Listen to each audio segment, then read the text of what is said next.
Oil and gas decision makers, how do you get in front of them?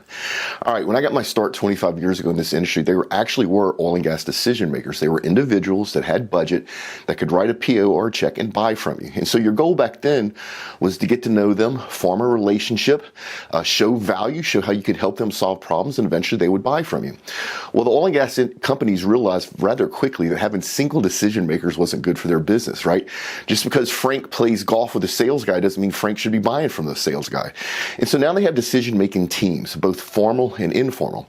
That formal decision-making team is what you run into when you go to do a demo, or if you get called in for an RFP or for a sales meeting. The people in that room is the official decision-making team. But there's also an unofficial or informal component of that. There are other people in the organization that these people depend upon to make the right buying decisions. Well, how do you get to know who's the formal decision-making team and the informal decision-making team? It's easy. You ask. So when you get pulled in, first thing you do is ask if you can meet the decision-making team. The reason you want to meet them is to interview them to make sure you understand all components, all aspects of the problem they're trying to solve. Nobody will ever tell you no to that. As far as the informal decision-making team, that's simple as well. You ask the decision-making team who in their organization helps them make the buying decisions, and they will introduce you to the informal decision-making team. It's a lot to manage, it's a lot of work, but this way you get to understand all aspects of the problem, who are the players, who has the budget, and that's how you actually close the deal.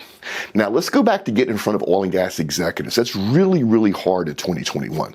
It's never been easy, but because of everything we've been through in the past couple of years, it's really hard.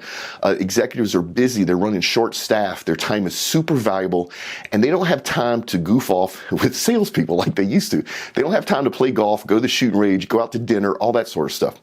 So how do you get in front of oil and gas executives? Well, there's a couple of ways. One is find out what's going on in their organization and volunteer.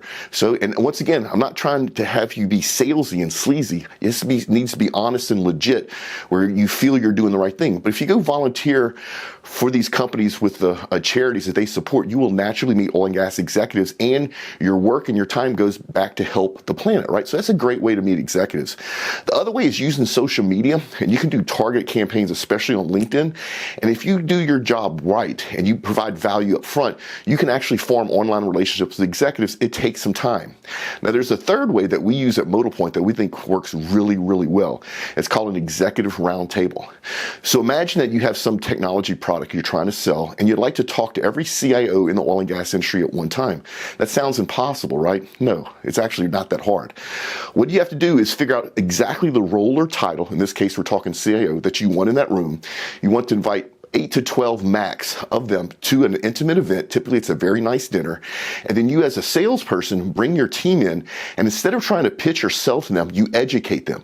You literally spend your time and money not selling anything, but talking about the problem that they have. Talk about the solutions, how people solved it in the past, how people are solving it right now, including your competitors, and how your company helps solve this problem. The way you market that is you reach out to these executives once you identify the title and tell them you have an educational event that is exclusive, so only a handful of people are going to be invited. You're one of them, and it's free. They will sign up. Now, if you need help with that, MotoPoint does this all the time. It's really great. When we get a small group of the right people in a room with our clients' sales team, sales just naturally follow. So hopefully this helped. We will see you next time.